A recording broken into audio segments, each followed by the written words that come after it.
Երեմյան կաթնամթերքը ստացվում է սեփական ֆերմայի անարատ բնական առողջարար ակարգի կաթից, կերարտադրությունից մինչև փակ շղթայով կաթնամթերքի ստացում։ Երեմյան կաթնամթերքը վերահսկում է կաթնարտադրության ամբողջ ընթացքը։ Կաթը սեր է, ուժ եւ առողջություն։ Ողջույն, հանրայինի եթերում եղիր առողջ բժշկական նախագիծն է։ Ես բժիշկ Վահե Մինասյանն եմ ու բնականաբար զրուցելու ենք առողջությունից։ Այսօրվա գլխավոր թեման նվիրված է տեսողությանը։ Ինչ խնդիրներ են ամենատարածվածը Հայաստանում, կպարզենք այսօր մեր հյուրի օգնությամբ, բայց մինչ դա իհարկե դիտենք տեսանյութը։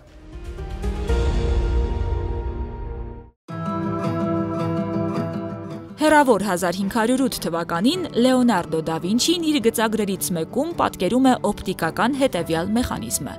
Եթե նայենք ջրով լի գնդի արանքից, առարկաներն ավելի մեծ, այսինքն ավելի պարզ կտեսնենք։ Այնինչ մտածել էր Լեոնարդոն վատ տեսողություն ունեցողների համար, այսօրվա կոնտակտային լինզաների նախատիպն է, որը դա Վինչիից միայն 300 տարի անց 1888 թվականին շվեյցարացի ֆիզիոլոգ Ադոլֆ Ֆիկը վերածեց իրական լինզայի։ Կարճատեսները Ֆիկի ստեղծած լինզաները կարող էին կրել 4 օր շարունակ։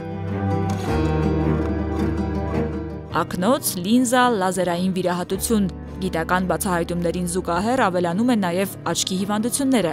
Ըստ Առողջապահության համաշխարհային կազմակերպության 2023 թվականի տվյալների, կարճատեսություն կամ հեռատեսություն ունի մոլորակի 2.2 միլիարդ բնակիչ։ Նրանց կեսի մոտ տեսողությունը կարելի էր անվնաս պահպանել, եթե ժամանակին ախտորոշվեր խնդիրը։ Տեսողության խաթարման ամենատարածված պատճառը ոսպնյակի պղտորումն է, կատարակտ է։ ԱՀԿ-ն առանձնացրել է աչքի հիվանդությունների առաջացման ռիսկի գործոնները։ Դրանք են 50+ տարիքը, ժառանգականությունը, հեռուստացույցի, պլանշետների, հեռախոսի պայծառ էկրանները, ծխելը, աղքատ վիտամիններով սնունդը։ Տեսողության խաթարման ռիսկը մեծացնում են նաև ճարպակալումն ու սիրտանոթային հիվանդությունները։ Իդեպ ԱՀԿ-ն վերջին 2023 թվականի զեկույցում որպես աչքի հիվանդությունների աճի պատճառ նշում է նաև իրողությունը, որ մարդիկ գնալով ավելի շատ են փակ տարածքներում ապրում եւ աշխատում, ինչն էլ ազդում է տեսողության վրա, քանի որ ապացուցված է, բաց տարածքներում ժամանակ անցկացնելը նվազեցնում է կարճատեսության առաջացման ռիսկը։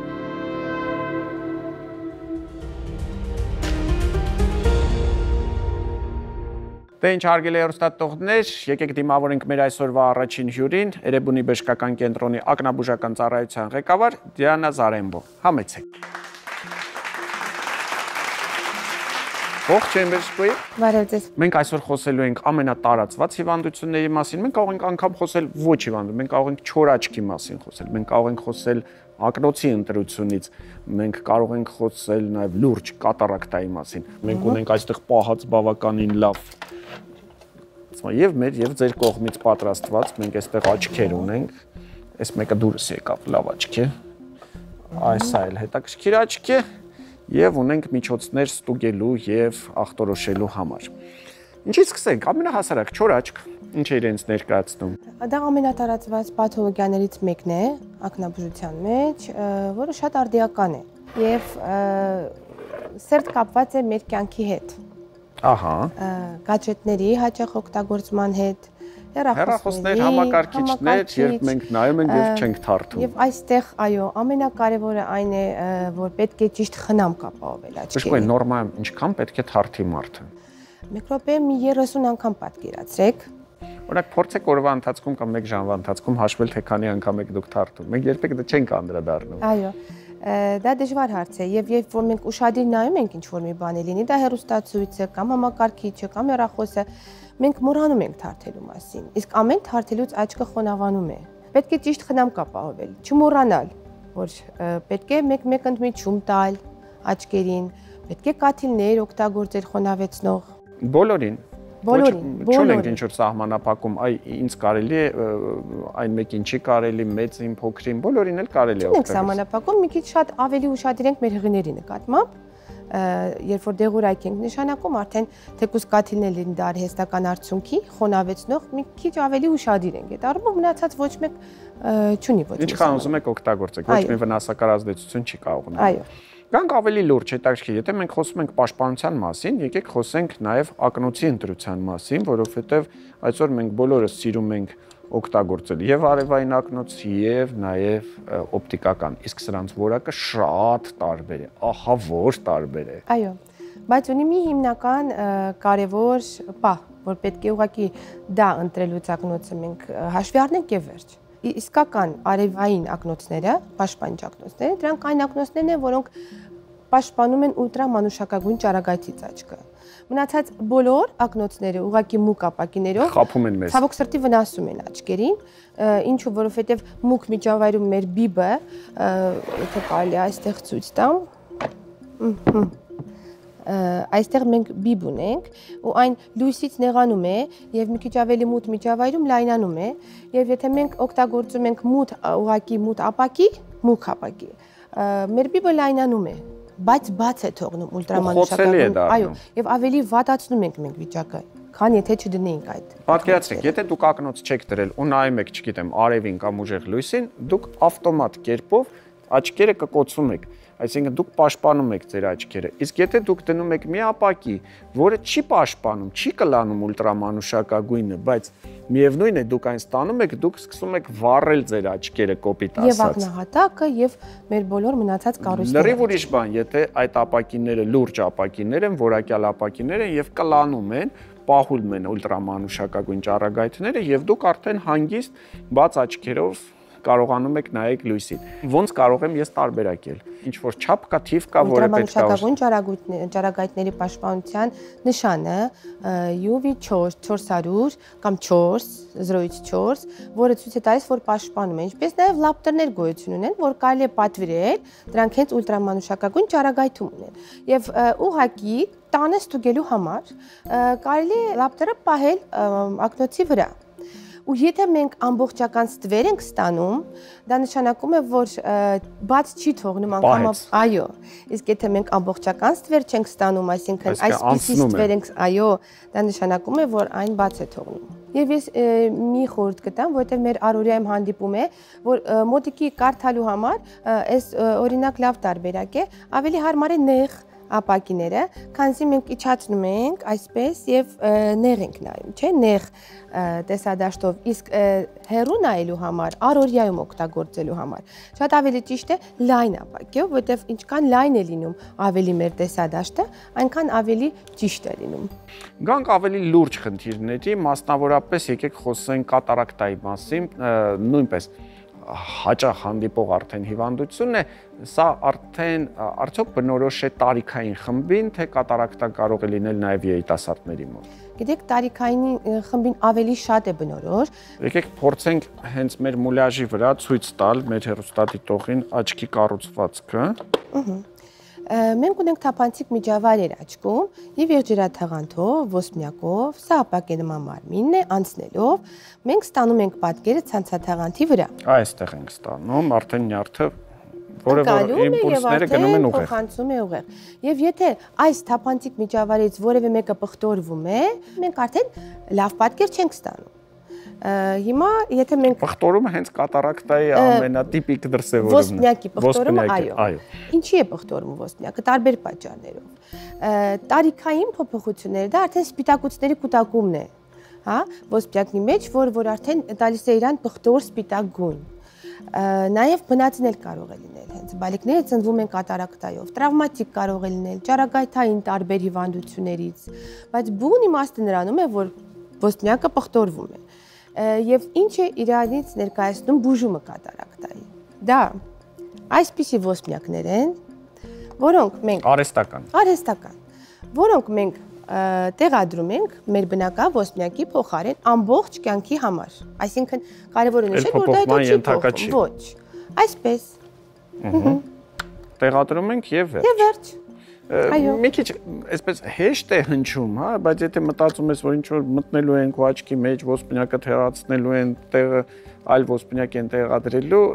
անկեղծ ասած, այդքան հեշտ չի թվում։ Հաջորդ օրը արդեն մեր պացիենտները տեսնում են, մեր վիրահատությունը տևում է մինչև 10 րոպե, հավատացեք։ Հանել դնել։ Մինչև 10 րոպե լազերային մեթոդով են կանում, առանց կտրվածքի մեթոդով են կանում եւ կուզենայի ձեր բնական չափը ցույց տալ։ Հա, ինչ որ մենք հիմա այս ոչ ոք չի պատրաստվում այս չափի ինչ որ բան մտցնել ձեր աչքի մեջ, չէ, իրական։ Հենց իրանք են։ ոսպնյակները, այո, իհարկե։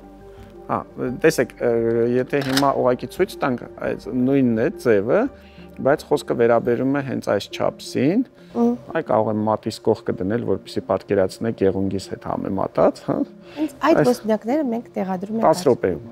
Մինչև 10։ Մինչև 10 րոպեում, ով ավելի արագ տարբերակով։ Գանք եւս մեկ հարցի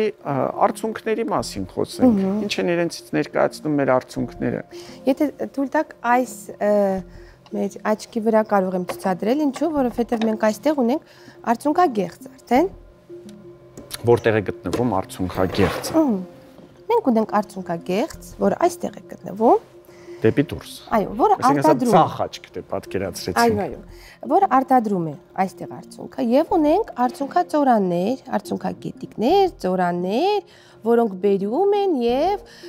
տանում են դեպի քիթ, որտեղ գտնվում է մեր արդյունքապարկը։ Այսինքն այստեղ արտադրվեց, հետո այստեղից դուրս եկավ։ Այո, այո։ Վերևով եկավ, Ահա, եւ նորմայում, եթե մենք չունենք որևէ խնդիր կամ արտադրման մեջ կամ ճանապարհին, տանող ճանապարհում, մեր աչքը միշտ ճիշտ խոնավ է մնում։ Իսկ եթե մենք ունենում ենք որևէ արգելք, թեկուզ կետիկի հատվածում, կամ ծորանի, կամ արդյունքապարկի, արդեն համապատասխանաբար առաջանում են այդ պաթոլոգիաները, պաթոլոգիկ խնդիրները։ Եվ ինչ է պետք անել նման պարագայում։ Արդյունքը թափվում է աչքից դուրս։ Ինչ է պետք անել, եթե դա կետիկներում է,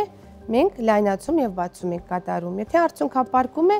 արդեն մենք անում ենք մի քիչ ավելի լուրջ վիրահատություն, մեր քիթ կոկորտ անկաջաբանների հետ դա արդյունքապարկի, արդյունքածորանի նոր ճանապարհ ստեղծելն է։ Ես անգամ գիտեմ, որ անհրաժեշտության դեպքում կարելի է արհեստական խողովակների ձևով այսպես հավաքել, ստենտերը տեղադրվում ենք, այո, ժամանակավոր սիլիկոնային, մինչև որ արդեն լայնանում է մինչ 3 ամիս։ Ու հետո հանում ենք։ Դե ինչ հարգելի հեռուստադիտողներ, հիշեցնեմ, որ մենք այսօր խոսում էինք աչքի հիվանդությունների մասին եւ փորձում էինք ձեզ համոզել, որ ժամանակին դիմելով բժշկին, ժամանակին ընտրելով ճիշտ պաշտպանողական միջոցներ, կլինի դա ակնոցը, կլինի դա խոնավեցնող միջոցը, կլինի դա ընդհանրապես խնամքը աչքերի, դուք կարող եք երկար տարիներ ունենալ առողջ լավ տեսողություն։ Չունեք, խնդիր չկա։ Այսօր բժշկությունը թույլ է տալիս անգամ 10 րոպեի ընթացքում փոխարինել ոսպնյակը եւ վերադարձնել ձեր տեսողությունը։ Իսկ իմ հյուրը այսօր Էրեբունի բժշկական կենտրոնի ակնաբուժական ծառայության ղեկավար Դիանա Զարենբոն է։ Շնորհակալություն։ Մնացեք։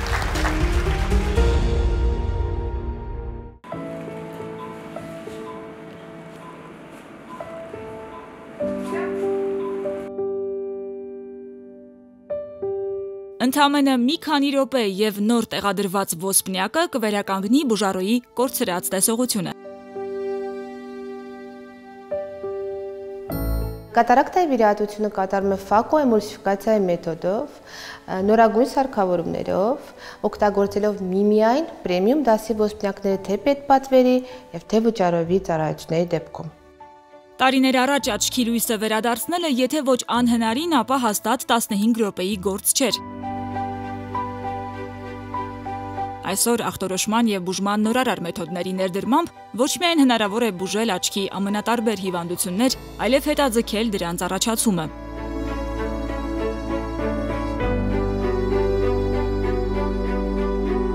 Աուտոպերիմետրիա կամ տեսադաշտի համակարգչային ստուգում։ Ակնաբուժության մեջ կիրառվող ժամանակակից այս մեթոդը թույլ է տալիս հասկանալ, թե որքան է փոքրացել մեր տեսադաշտը։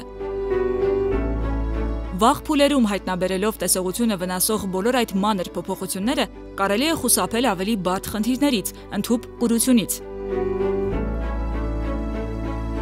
Տեսադաշտի ստուգումից մինչև աչքի ամենատարբեր վիրահատություններ Էրեբունի բժշկական կենտրոնում մոտ 1 տարի առաջ բացված ակնաբուժական բաժանմունքում կատարվում են աչքի հետ կապված կարևորագույն գործիքային հետազոտություններ ու միջամտություններ։ Էրեբունի բժշկական կենտրոնի ակնաբուժական ծառայությունում տարեկան կատարում է շուրջ 1500-ից մինչև 2000 վիրահատություն։ Հարկ է նշել, որ կատարում է նաև օկուլոպլաստիկ վիրահատություններ, լինի դա կոպի արտաշրջում, ներշրջում, կոպի գոյացությունների հեռացում, անգամ տրանսպլանտացիայով կոպի գոյացությունների հեռացումներ, ազատ տրանսպլանտացիայով,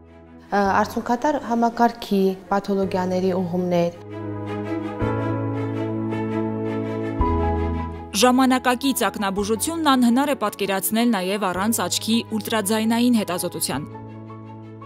Էխոսկոպիան ցուցված է ոչ միայն հեռատեսության կամ կարճատեսության, այլև օրինակ զանազան տրավմաների կամ աչքի մեջ ուռուցքի առկայության կասկածի դեպքում։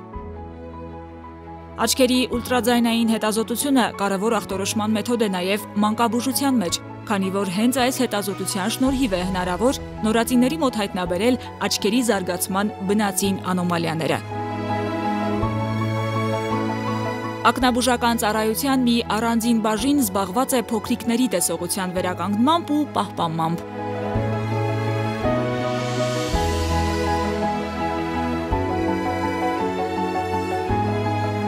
Մանկական ծառայությունում գործում է նորագույն ակնաբուժական սարքավորումներ, որոնք բուժում են այնպիսի հիվանդություններ, ինչպիսին են աչքի ցուլություն, շլություն, բալիկների մոտ ռեֆրակցիաների տարբեր խախտումներ, կարճատեսություն, հեռատեսություն։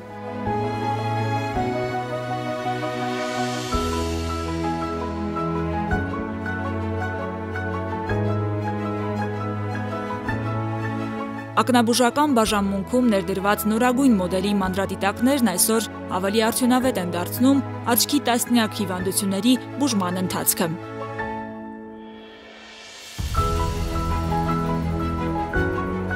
Ակնահատակի հետազոտությունները զուգակցվում են միաժամանակ ֆոտո և վիդեո նկարահանմամբ և համակարգչային վերլուծությամբ։ Ախտորոշման հենց այս կարևոր շղթան էլ հնարավորություն է տալիս լիարժեք հետազոտել բուժառուի տեսողական օրգանն ու ճիշտ բուժում սկսել։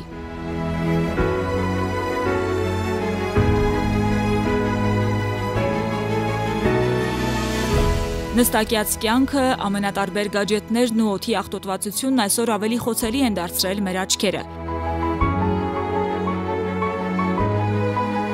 Առողջապահության նախարարության 2019 թվականի ուսումնասիրությամբ Հայաստանի 16 տարեկանից բարձր տարիքի բնակչության 13%-ն ունի կուրության բերող առնվազն 1 ակնային հիվանդություն։ Ընդամենը տարին մեկ անգամ ակնաբուժական համալիր հետազոտություն անցնելը կօգնի պահպանել տեսողությունն ու կանխել հիվանդությունների բարդ ընթացքը։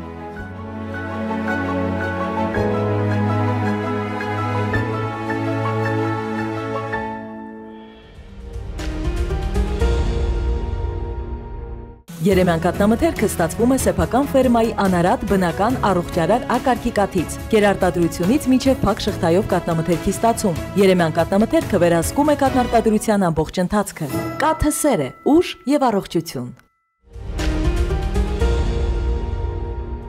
Դե ինչ հարգելի հեռուստադիտողներ, այժմ մենք արդեն ծնողների դպրոցում ենք եւ դպրոցում այսօր իր գիտելիքներով մեզ հետ կիսվելու է մանկաբույժ Գայանե Հովհաննիսյանը, դիմավորենք։ Ողջույն բժշկուհի։ Ողջույն։ Մենք այսօր խոսելու ենք ջրծաղիկի մասին, փորձենք ողջել, թե ինչ է իրենից ներկայացնում ջրծաղիկը, ինչպես են վարակվում, ինչպիսի նշաններ, ինչքան ժամանակ ենք մենք վարակիչ, ինչքան է տևում ինկուբացիոն շրջանը, ինչ է վակցինացիան եւ ինչպես է պետք մշակել, Ջրծաղիկը բարձր վարակելություն ունեցող ինֆեկցիոն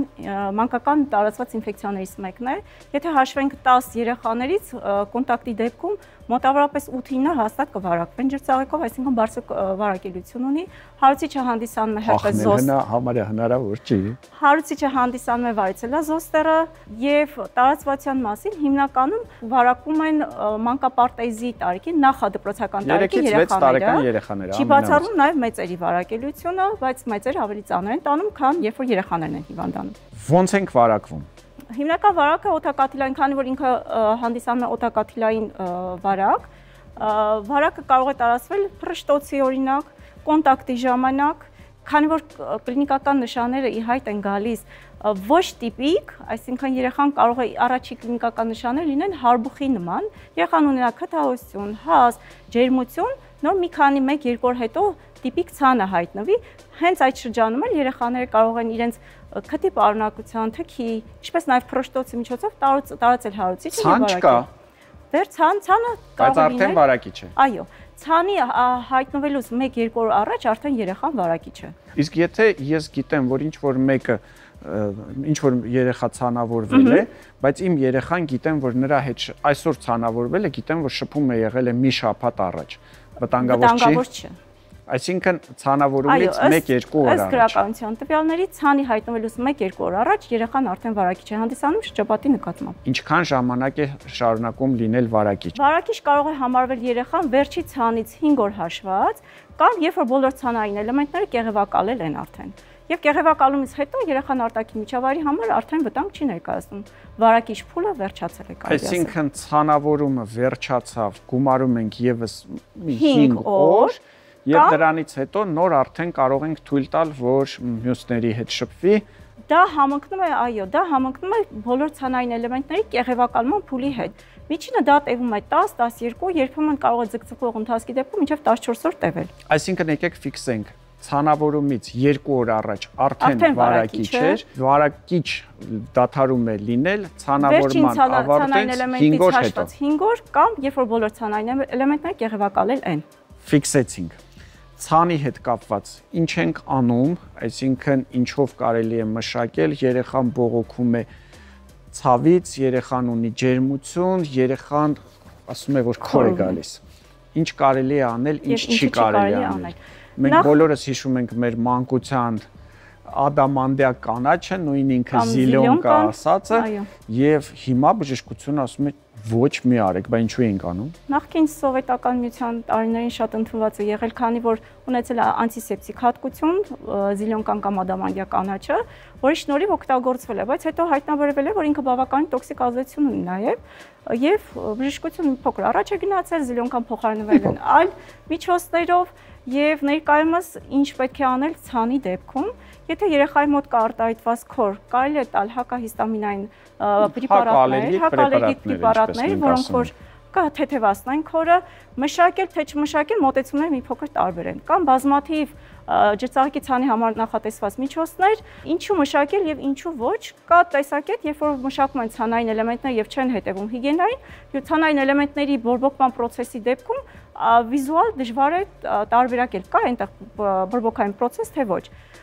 Շատ կարևոր նաև ինֆորմացիա, որ պետք է երեխաներին լողացնել։ Նախկինում նաև ասում էին չի կարելի լողացնել։ Կարելի լողացնել, այո, պետք է լողացնել, որը եւ թեթևացնում է երեխայի ընդհանուր վիճակը եւ քորն է թեթևացնում։ Դա թեթև ցնցող ընդունել։ Թեթև ցնցող ընդունելն է առանց հատուկ ինչ-որ միջոցների տրորելու ցանային էլեմենտները սեղմելու։ Շատ բարի։ Եվ վերջին հարցս պատվաստումների հետ կապված, նախկինում պատվաստում չկար։ Նախկինում Հայաստանի Հանրապետություն չկար, ի ուրախություն մեզ, այս տարի 2025 թվականի փետրվարի 1-ից մենք արդեն ունենք ջրծաղիկի դեմ պատվաստանյութ, էտապային է կատարվում, առայժմ պատվաստում են ստանում 2023 թվականի նոյեմբերից հետո ծնված երեխաները, ում 1 տարին լրացած է եւ նախազորակոչային պատանիներին է դա արվում։ Իսկ եթե իմ երեխան մի քիչ ավելի մեծ է, չի հիվանդացել։ Փուլային է դա լինելու, հաջորդ փուլում ընդգրկվելու են ավելի մեծ թվով երեխաներ, 4-ից 6 տարեկան երեխաները եւ փուլային արդեն մեծացնել ենք նաեւ ընդգրկված։ Եթե երեխան հիվանդացել է, պատվաստել պետք է թե ոչ։ Եթե հիվանդացել է երեխան ոչ, քանի որ ջրծաղիկը այն ինֆեկցիաներից համար, որ տալիս է կայուն իմունիտետ։ Մինչև 80-90%, կրկնելությունը հավանական է այն երեխաների մոտ, ովքեր որ շատ թեթև 1-2 ցանային էլեմենտ են ունեցել, այսինքն թեթև ախտանիշներ դեպքում։ Երբեմն շատ հազվադեպ նման դեպքեր գրանցվում են։ 2-3 դեպք, երբ որ կրկնողություն է եղել, այո։ Ես կարծում եմ, որ մենք մաքսիմալ տեղեկատվություն կարողացանք ստանալ ու ձեզ ներկայացնել, թե ինչ է իրենց ներկայացնում ջրծաղիկը, ինչպես ենք վարակվում, ինչքան ժամանակ է տևում ինկուբացիոն շրջանը, ինչքան ժամանակ է երեխան լինում ինֆեկցիայի աղբյուր, դրսևորումները, ցանավորումը ժամանակ ինչ պետք է անել, ինչ պետք չէ անել, ինչպես նաև խոսեցինք պատվաստման մասին։ Շնորհակալություն Գայանե Հովհաննիսյան, սա ծնողների դպրոցն էր, եղիր առողջ։ Սնվենք հաճույքով, մնանք առողջ հատվածն է մեր եթերում, իմ հյուրը այսօր Երևանի պետական բժշկական համալսարանի դոցենտ Արմեն Մկրտչյանն է, ողջույն։ Ողջույն։ Եվ մենք այսօր խոսում ենք մի շատ հետաքրքիր թեմայի մասին, հիշեցնեմ նաև, որ մեր հաղորդման ցուցադրման հովանավորն է Երեմյան ընկերությունը առողջ, անարատ եւ 100% բնական կաթնամթերքով։ Միջուտեստ, այսինքն այն հատվածներ, այն սննդատեսակներ, որ մենք օգտագործում ենք այն հիմնական սնունդ օգտագործելու արանքներում կամ փոխարեն։ Ճիշտ է արդյոք դա, սխալ է արդյոք, պետք չի, քննարկելու ենք մասնագետի հետ, որովհետև շատ հաճախ մեզ հակառակը ասում են նստեցիր, կերար, վերկացար գնացիր եւ մինչեւ հաջորդ սնունդի ընդունումը, ոչինչ ուտել չի կարելի։ Կա հակառակը, ասում են, այ միջուտեստները շատ լավ մեթոդ են, շատ լավ միջոց են հագեցնելու համար եւ խուսափելու համար ավելորդ սնունդ ընդունելուց։ Որ տեսակետն է ձեզ համար ավելի ընդունելի։ Իրականում ես ուղղակի հիմա կնախընտրեմ, որ դուք խոսեք, ես ընդհանրապես վարկածներ են հիպոթեզ, այսինքն չկա 100% ապացույցներ։ Եվ մանկական տարիքում թերևս ես գտնում եմ, որ ավելի ճիշտ է առանց միջուտեստների, որտեղ երբ որ երեխան անդադ ձեռքեր փոքր բաներ ուտում է, հետո հիմնական սնունդից հրաժարվում է կամ կեսն է ուտում։ Եվ սովորաբար մեր երեխաները նաև միջուտեստը պատկերացնում են ավելի շատ քաղցրային եւ այլն եւ այլն։ Իսկ երբ որ խոսում ենք արդեն չափահաս մարդու մասին, այո, միջուտեստները շատ կարևոր հատվածն են եւ բացի դրանից որպես միջուտեստ մենք կարող ենք օգտագործել այն մթերքները, որոնք անմիջապես այս ընդհանուր սննդակարգի հետ նախաճաշի կամ ճաշի հետ օգտագործելու պարագայում մենք կարող ենք ինչ-որ միջապով ընկճել,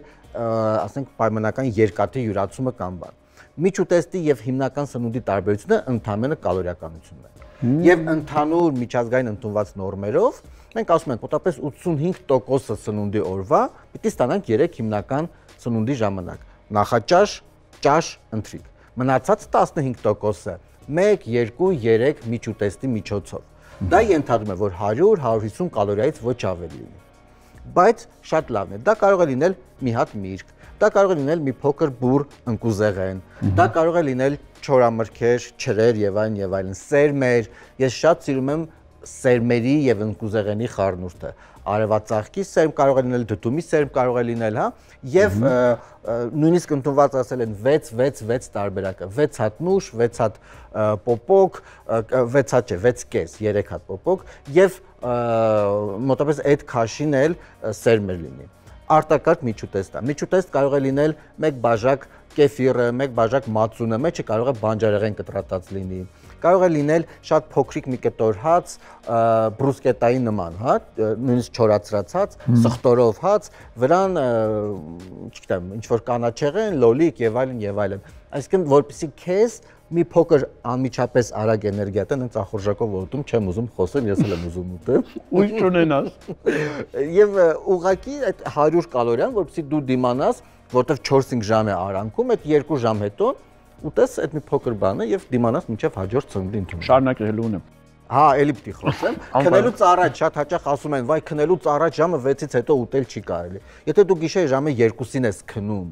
ժամը 6-ից հետո մինչև ժամը 2-ը չուտել, հետո հյուծել օրգանիզմը, մտել առավոտյան ուշացել ես աշխատանքից առանց նախաճաշելու վազես աշխատանքի, բնականաբար հետո քո մոտ արթնանալու է անկառավարելի սովի զգացողություն եւ դու հարձակվելու ես սարդարանի վրա եւ սովորաբար հաղթողը դու ես լինելու։ Դրա համար երեկոյան քնելուց առաջ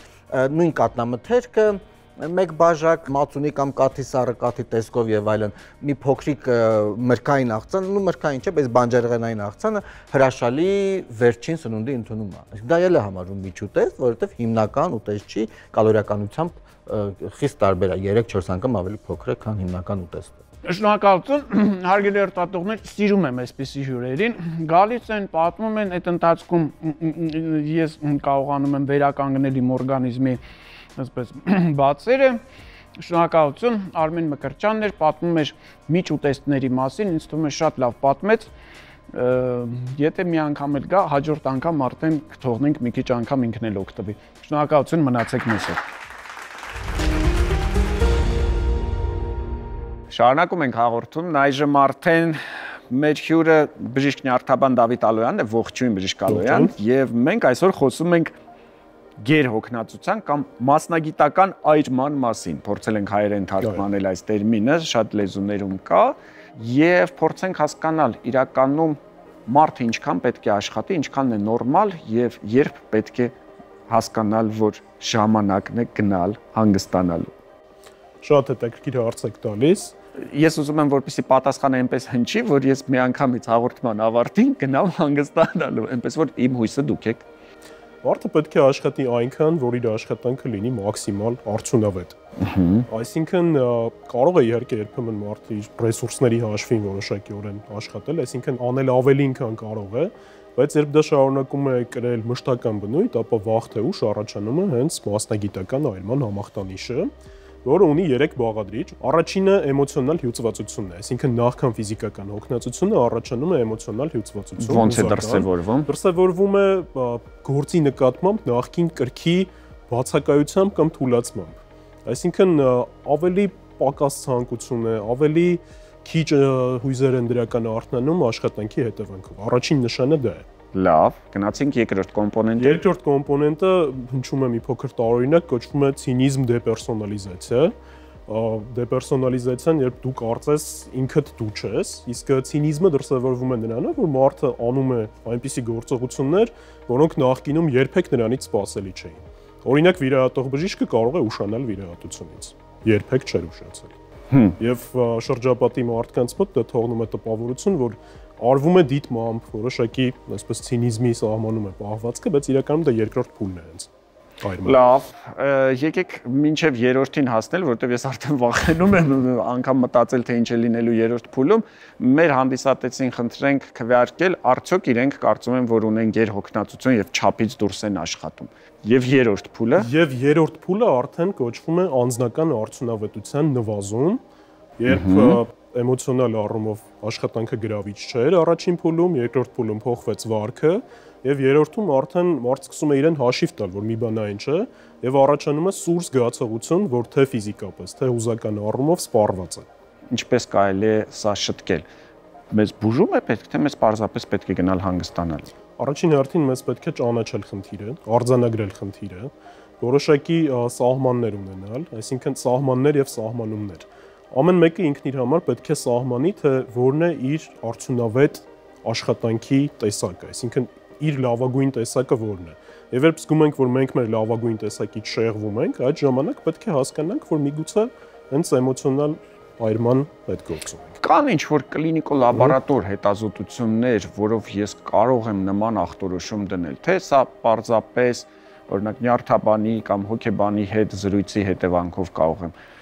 Ես կարող եմ ինչ-որ հետազոտություն անցնել կամ ինչ-որ արյան անալիզ անցնել, որը կվկայեր, որ ես ունեմ գերհոգնածություն։ Կարող եք, բայց դա արդեն ֆիզիկական գերհոգնածությունն է, որը այս մասնագիտական այրման մի մաս կարող է լինել, սակայն մասնագիտական այրումը հաճախ չէ, որ ֆիզիկական գերհոգնածության կամ առողջական խնդիրների հետ է կապված։ Եկեք սա առանձնացնենք երկու մասի, նշենք առողջական խնդիրներ, որոնց դեպքում կարող է լինել ֆիզիկական գերհոգնածություն, որից հետո արդեն կհաջորդի մասնագիտական այրումը։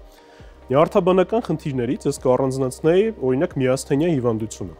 որը որ հաճախ կարելի է շփոթել հենց հոգնածության եւ էմոցիոնալ այրման սպառման հետ։ Ինչ է միասթենյան, այն աուտոիմուն հիվանդություն է, այսինքն երբ սեփական իմունիտետը, ինչպես օրինակ ալերգիայի դեպքում, պայքարում է սեփական օրգանիզմի դեմ, տվյալ դեպքում նյարդամկանային հաղորդականության եւ մարդիկ ունենում են անսովոր գերհոգնածության զգացում, հատկապես օրվա երկրորդ հատվածում։ Սա շատ հեշտ է շփոթել մասնագիտական այրման հետ։ Կամ էնդոկրին խնդիրները։ Շաքարային դիաբետը, վահանաձև գեղձի հետ կապված խնդիրները հաճախ կարող են հենց հոգնածության ձևով իրենց դրսևորել եւ թվա թե մենք ուղղակի աշխատանքից ենք հոգնում, բայց մենք արդեն իսկ հոգնած ենք։